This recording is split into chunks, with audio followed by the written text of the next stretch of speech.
opet reakcija ljudi, kažu kako je moguće da se ljudi u Carstvu nebeskom razmnožavaju, ono što ste vi pričali. Pa jedna od glavnih osobina Boga je stvaranje dece. Pazi, Bog stvara svoju decu. Stvara biće u svemiru. A on zna da ako bude stvorio bića po svom obličju, slične sebi, da imaju slobodnu volju, da mogu da biraju dobro i zlo. Bog zna da će se jedan deo njegove dece pobuniti protiv njega, jer im je dao slobodnu volju. Bog to zna da će se desi. I ne samo da zna da će se desi, nego zna da će to da traje 6000 godina. I on će 6000 godina da gleda kako se njegova deca između sebe kolju i ubijaju na jednoj planeti koja se zove planeta Zemlja.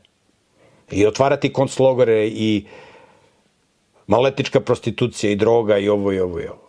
I ne samo to, nego će on, da bi spasio od tih pobunjenika one koji hoće da se vrate njemu, on će morati da siđe na zemlju kao čovek, da se odrekne svih svojih božanskih atributa,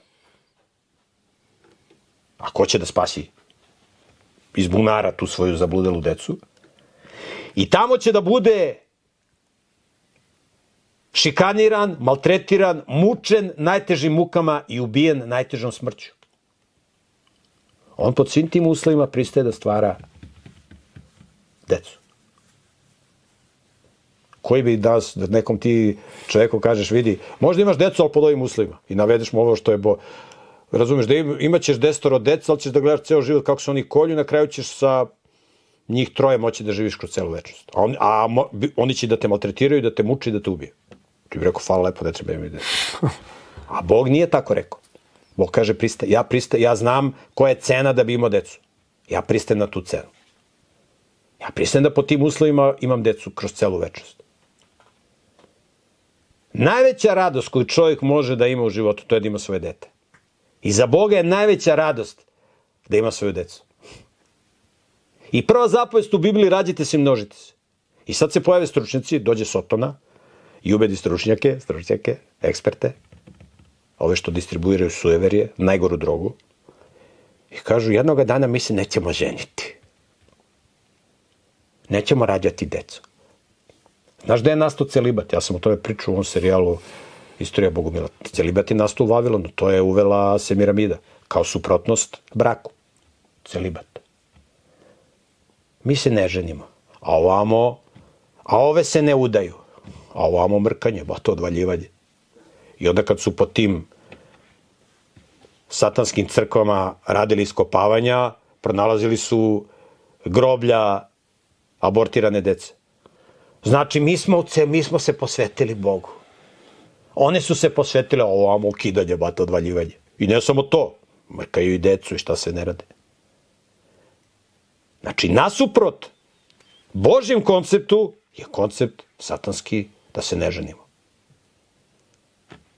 I sad, kroz večnost mi nećemo imati decu, mi se nećemo razmnožavati. Ko će to da veruje, neka veruje. Kažu, kako je moguće gore gde je sve med i mleko i lepo, što biste razmnožavali ljudi ili žive kao bogovi, šta će im to? Šta će im to? Pa šta ti vredi da imaš, to je filozofija današnjih ovih što žive u Smrdogradu.